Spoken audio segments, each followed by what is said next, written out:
So with that, we have all of our captions done, and there's only one thing we can do now.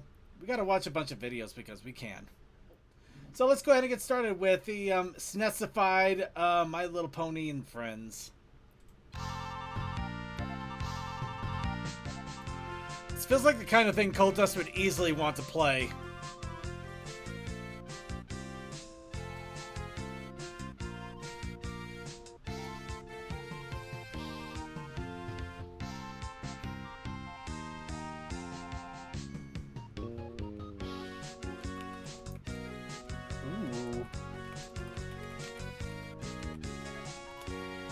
This reminds me of a lot of weird SNES ROM hacks when I was a lot younger. The weird thing is that, honestly, the way this looks more like an Amiga game. You know what? I can kind of see that. Like, this feels like the games you would have seen from Japan, like the Amiga, the PC, what is it, PC-88? Yeah, PC-88, Amiga. Dang it, what was it? What was it called over here? Oh. It's like on the tip of my tongue right now. It's what Ease. It's what Ease came out on initially. Oh, not the Apple II. No.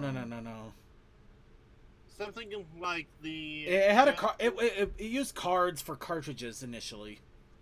It had a CD add-on later, I believe. I think it starts with a T, but I'm not sure about that.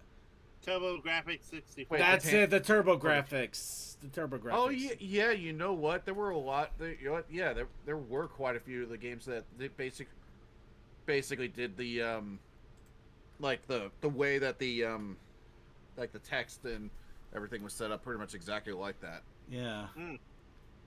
Anyway, let's go ahead and say hi to Twilight's special cousin. I'm so sorry. Everyone, this is my special cousin, Blair. I Am Sam is a well-written and exceptionally well-acted tearjerker, raves Adam Naiman of iWeekly. What the shoebazzle was what? that? She, only quotes reviews from the movie I Am Sam. Well, this has been fun. Bye. Let's go, Blair. The coast is clear. But after this, no more potty breaks. I Am Sam plays like a made-for-TV weep. I know it seemed like I was ashamed of my cousin, but nothing could be further from the truth. Hey, Clara! This is so AI generated that it's somewhat funny. It's not. It's not. Not even a little. I know where this is from. No, Yeah. I just realized John Is that one of your jive together. words like There you are. emancipation? No, Blair your cousin. It took a moment, but then I thought, wait, Zakora. Yeah. No. Shorthand. But yeah, this is from the Anti-Theology 2024. Apparently the third or fourth one they've made. Which is, it's still wild. I've never seen any of them. I'm not going to lie, I do have them downloaded though, and I do want to check them out, but never on stream because for very smart reasons. Because I'm not crazy. Anyway, let's find out what a hippogriff is. Greetings, fellow scholars. Since we've last met, I've had my associate's degree in horse studies ripped in half due to some of my contentious research. However, I shall not be deterred. This new development has led me down an exciting new path exploring the intricacies of half horses, since I have half a degree. That's how that works, right? From the mountains to the oceans, there exists a creature in equestrian lore with a fascinating history and equally fascinating provenance.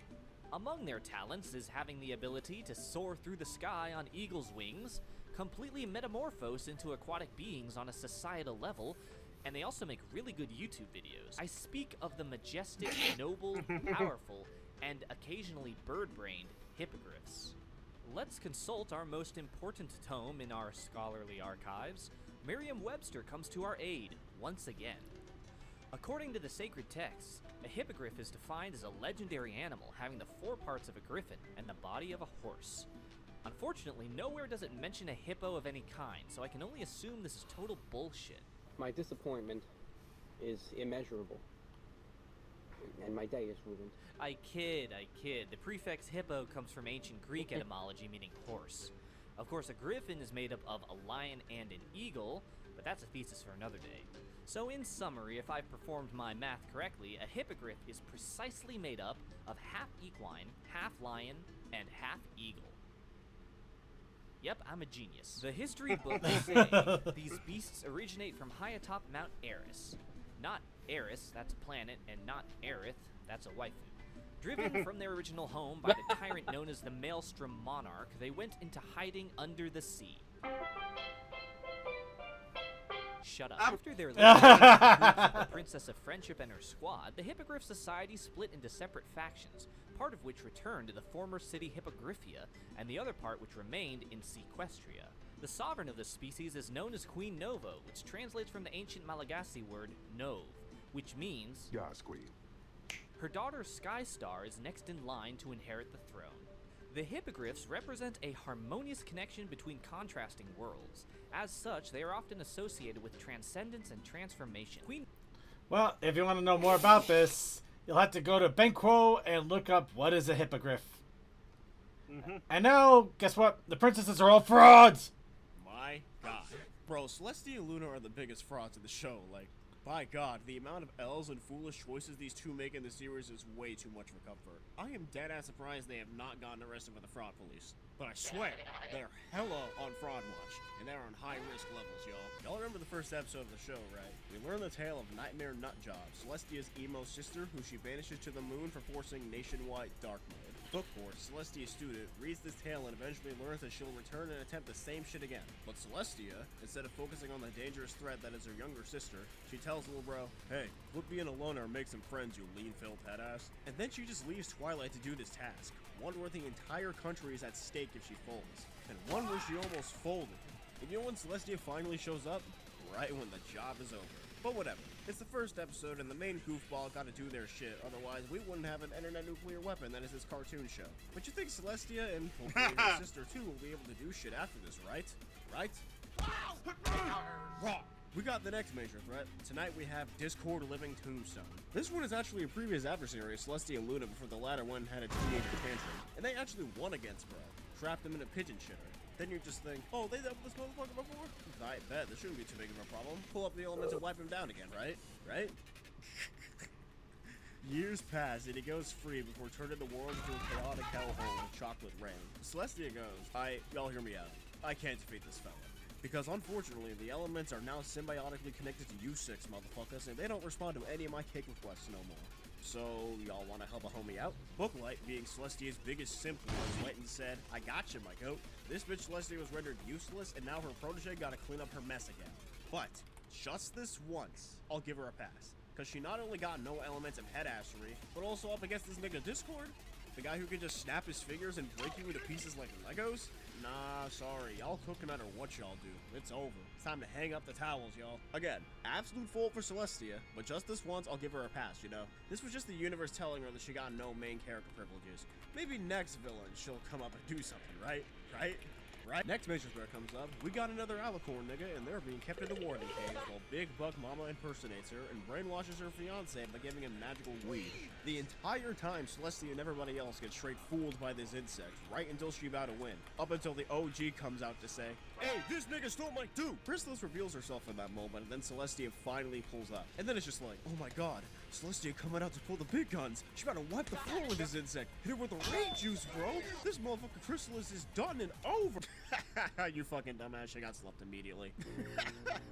Celestia was talking all that game, waffling about, "You fool, you revealed your true self. Now I must protect my subjects from you." And then a second later, she just gets destroyed. Damn, he really about to rock my shit. If I was in that crowd, I'd be disappointed as hell. I'm keeping honest. This over 300-pound cake-filled weakling is ruling my country? I'm moving to the G1 universe, bro. It is not safe out here. And of course, she just tells Twilight, "You and your gang, you must gather the Fly Swatters of Harmony and beat her ass, bruh." And then go and have a battle sequence against changelings, and then they get washed. Tons of civilians get their homes destroyed and are getting hurt, while Celestia on the ground just going...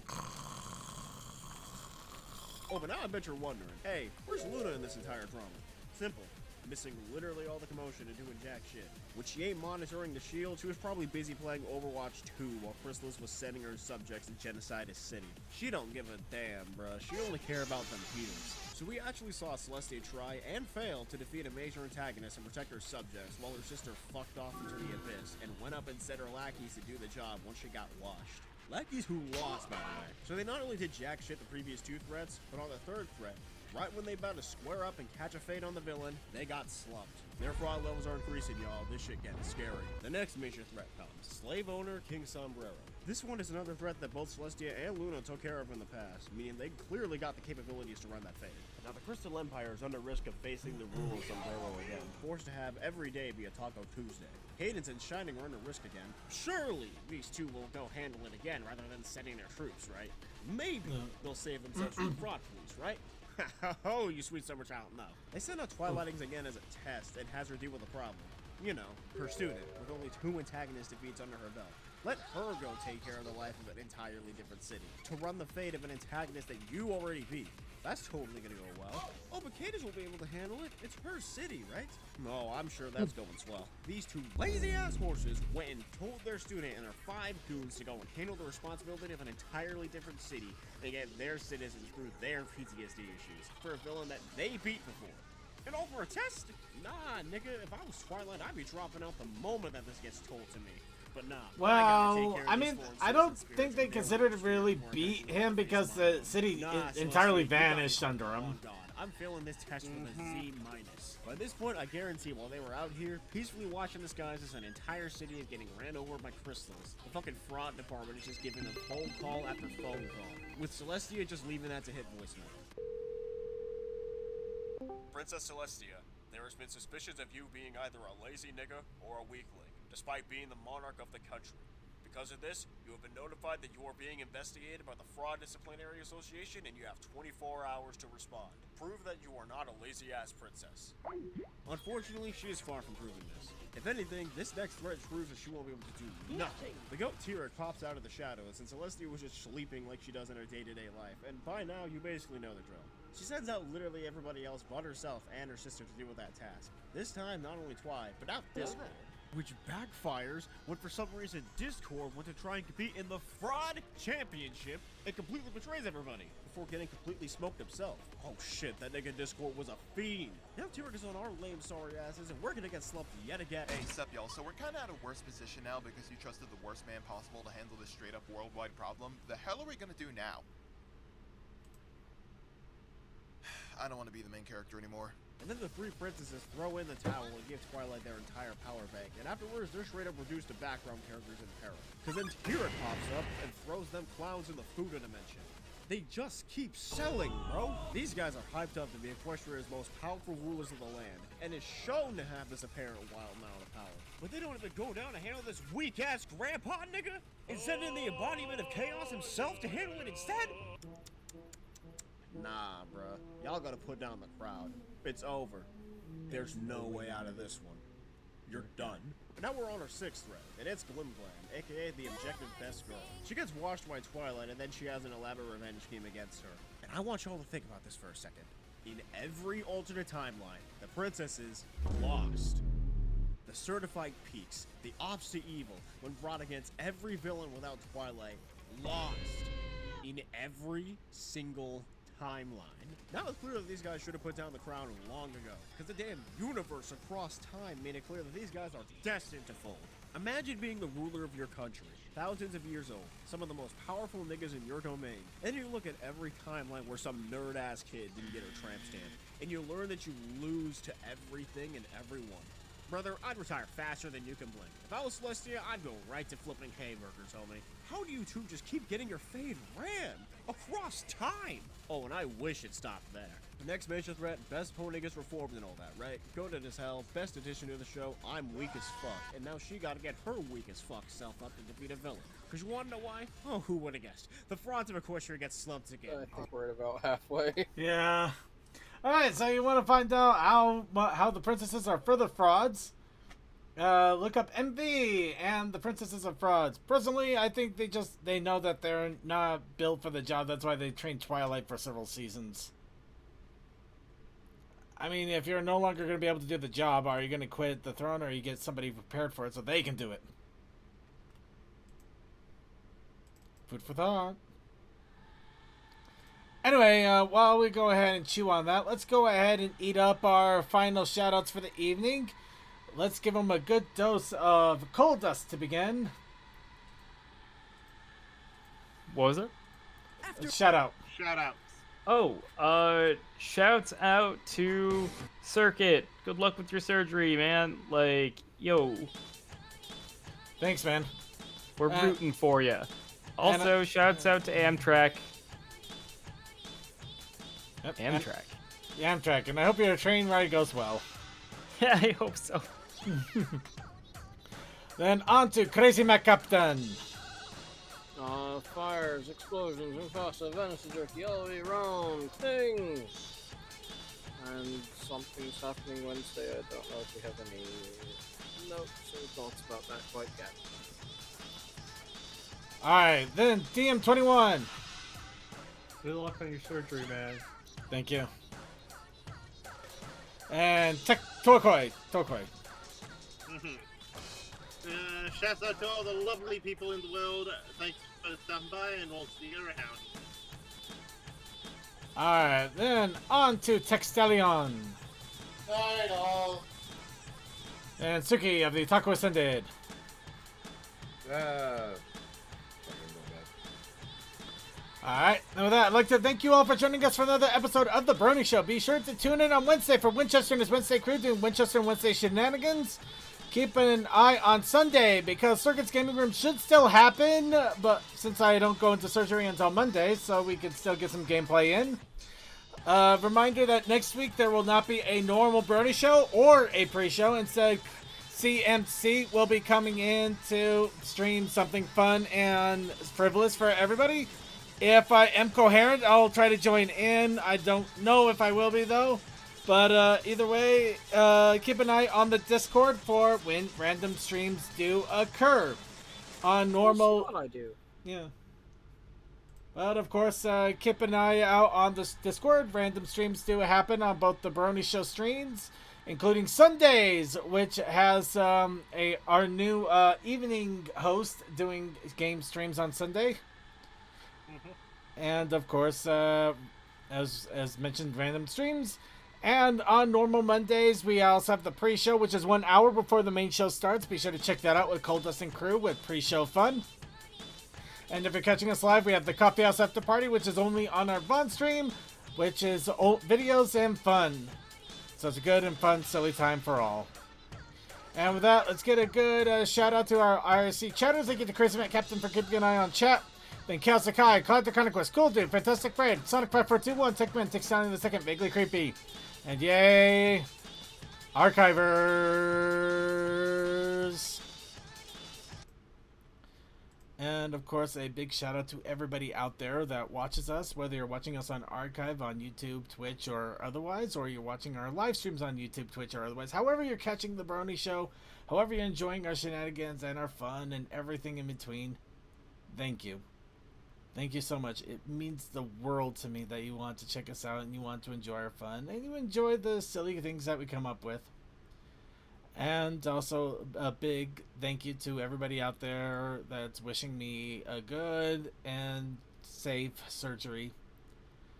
I'm certainly hoping for the best too. But for now, let's go ahead, wrap it all up with some Soaring Hearts by Forest Rain in Etheria. I hope you all have a good night.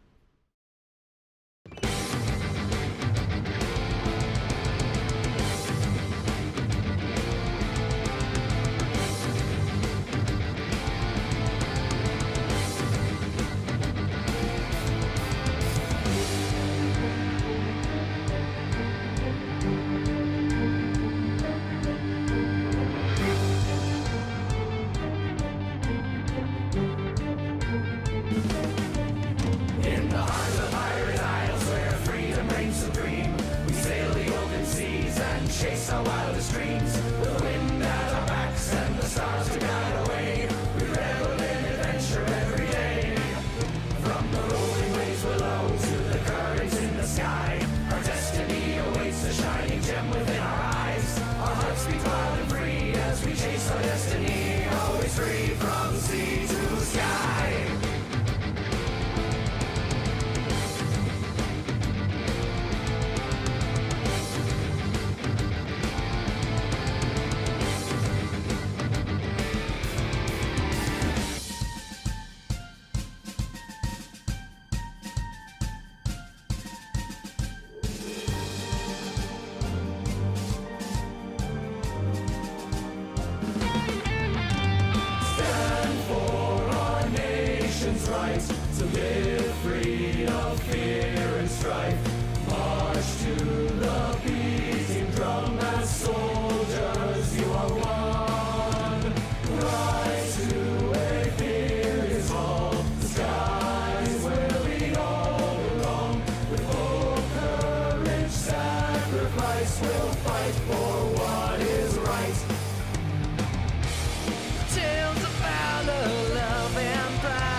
seas